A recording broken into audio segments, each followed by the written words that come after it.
મારા એક મિત્રના એમની જોડે વાત થઈ હમણાં જ લગભગ કલાક 2 કલાક પહેલા.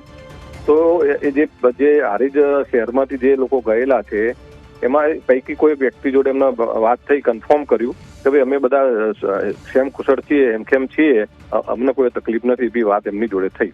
મારા હજુ ડાયરેક્ટ વાત થઈ નથી. બીજી વાત, ચાણસ્મા તાલુકાનું વડાવલી ગામ જે છે ત્યાંથી 23 લોકો આ યાત્રામાં ગયેલા છે ઉત્તરાખંડની અંદર.